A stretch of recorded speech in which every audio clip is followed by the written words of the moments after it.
Good morning, Life Church. For over 2 years, we've been seeking the Lord's direction for our church family. And during that time, the Lord has been rebuilding our foundation and bringing us together as a very close family. And while waiting, we began sensing that there's a change coming for Life Church that involves taking a bigger step in the area of reaching the over 85% of unchurched people in our community. And while we waited, he solidified that vision by taking action on our behalf to saddle the building, forcing us to move. He showed me that we're like Abraham.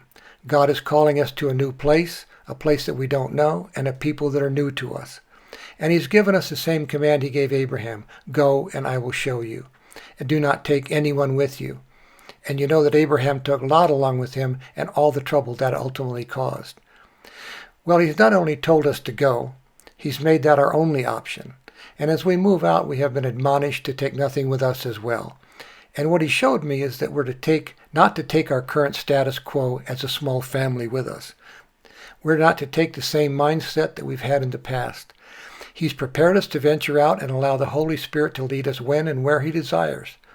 Our mindset now needs to focus on reaching out to the lost with the gospel and making disciples. Not of just people, but of families. And he's already provided us with all we need to take this step. We'll be debt-free with over $1 million in the bank, an unheard of position for a small church like us. We have the faith that God will show us where he wants us to settle and establish his presence, and that's going to include a new building we can call our own and fill with new family members. As your elders, we believe that while our vision of being the family has not changed, God is asking us to take the next step in bringing his kingdom to that new place and the new people. It's up to all of us to step out and take this new journey in an unknown direction. And just like Abraham was sent out to find a new place, so are we about to step out. God has prepared each one of us for this journey over the last 2 years, and this is just the next step. And it will be an exciting one as we pull together as a family, looking for and expecting his hand all along the way. God has put us in a wonderful position for such a small church. He's truly blessed us in every way. And now it's up to us as we step out together and continue that journey. We will keep you posted and up to date as things progress. And in the interim, let's all stand together in prayer for God's wisdom and provision. God bless. As Tom mentioned, in the last 7 months, God has opened the door for us as a church to be able to sell our building, to be able to relocate and move into a new facility this fall, as well as to be able to relaunch our children's ministry here in June when we begin gathering together again. And it is due to this new direction that Terry and Donna Hoynes have made the decision to resign their leadership roles here at Life Church.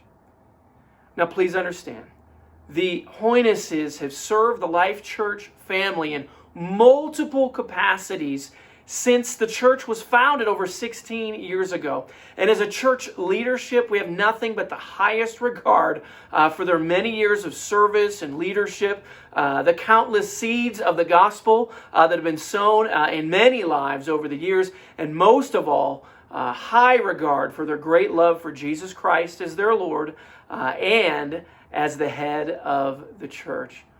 Now, as I previously mentioned, God has recently been stirring in the hearts of us as a church leadership and an urgency to reach our community with the gospel. And not only is God enlarging our hearts for the lost, but he's also transforming the way that we reach the lost in our community. And even though Terry and Donna have made a decision to not go on this journey as leaders at Life Church, they're going to be okay. And we're going to be okay. And it's okay that they've made this decision.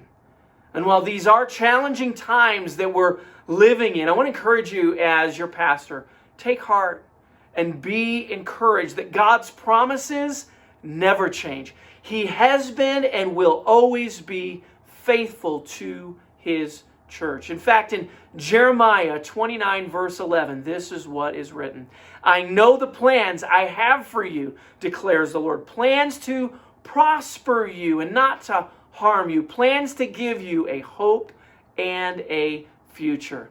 There is a promised hope and an exciting future ahead for Life Church and for our community. Let us continue to be the church as we've done for the last couple years, as we continue to boldly journey ahead on this kingdom adventure that God has laid out in front of us in the days and months and years ahead. God bless you, and we'll see you online this Sunday.